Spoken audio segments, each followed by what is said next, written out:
Bom dia, queridos irmãos e amigos. É muito bom estar com vocês nesta manhã. Mais um dia que o Senhor nos concede pela sua graça e pela sua misericórdia. Esse dia é do Senhor. Foi Ele que fez. E todas as coisas que o Senhor fez, Ele fez para a sua glória e para o seu louvor. É isso que está escrito na sua palavra. E nós somos a excelência da sua criação. E precisamos aprender isso, que nossa vida deve funcionar, deve ter a razão de glorificar o nome do nosso Deus. Nós não vivemos para nós mesmos. Nós não nascemos para nos satisfazermos apenas e termos deleites e prazeres incontáveis e uma busca acelerada, dessa ansiedade por satisfação das coisas neste mundo. Nós fomos chamados, escolhidos pelo Senhor para vivermos para a sua glória. Está aí algo que nós precisamos sempre meditar e refletir, porque a leitura da Bíblia, o estudo da palavra, só terá sentido se nós entendermos esse princípio. Tudo que vivemos, aquilo que somos, nós vivemos e somos para a glória do Senhor. E nós vamos continuar aqui no estudo em Atos, no capítulo agora 15, do verso 36 até o verso 41, onde nós estamos vendo nos dias da formação da igreja, como viviam os apóstolos e os irmãos. O que aconteciam com eles? Como é que as igrejas estavam sendo formadas? Haviam discussões? Haviam algumas dificuldades? Acabamos de ver, Lá em Antioquia, vemos realmente a conversão dos irmãos, os judeus querendo colocar ideias antigas de costumes e cerimoniais, não é? E os apóstolos se levantando, mandando realmente cartas para as igrejas para falar que eles não precisavam ter nenhum tipo de peso sobre a cabeça deles. Então, é muito interessante nós percebermos esse movimento e que nós devemos trazer para os nossos dias, porque este é o nosso verdadeiro referencial de vida cristã. A santidade desses homens, a dedicação destes homens, a fidelidade da igreja. A igreja não era só composta de apóstolos e líderes.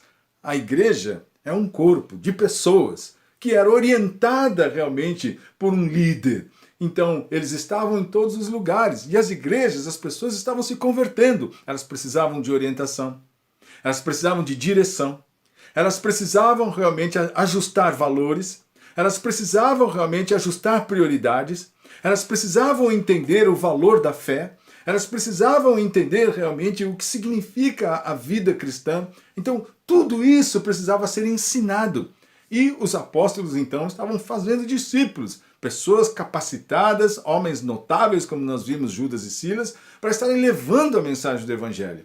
E aqui nós vemos o início da segunda viagem missionária do apóstolo Paulo, onde está escrito: alguns dias depois, disse Paulo a Barnabé: voltemos agora para visitar os irmãos por todas as cidades nas quais anunciamos a palavra do Senhor, para ver como passam.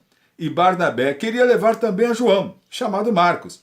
Mas Paulo não achava justo levarem aquele que se afastara dele desde a Panfilha, não os acompanhando no trabalho.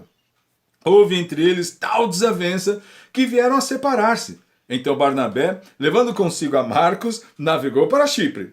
Mas Paulo, tendo escolhido a Silas, partiu encomendado pelos irmãos à graça do Senhor e passou pela Síria e Cilícia, confirmando as igrejas. Então aqui nós vemos uma parte muito especial desse momento, mostrando verdade. Aliás, como é toda a Bíblia. A Bíblia não omite acontecimentos. A Bíblia não esconde as situações de homens de Deus. A Bíblia coloca e expõe toda a verdade. E isso é maravilhoso na leitura bíblica. Você vai ver isso em todos os personagens.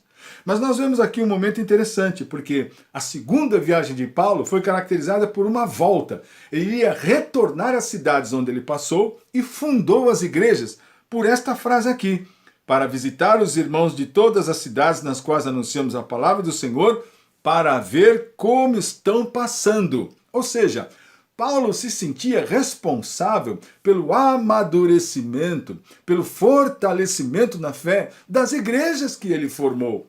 Então ele quis voltar para ver como estavam aqueles irmãos, se eles estavam crescendo, se eles estavam firmes, se eles estavam aprendendo, se eles estavam realmente se desenvolvendo e caminhando na fé, firmes e fortalecidos mesmo.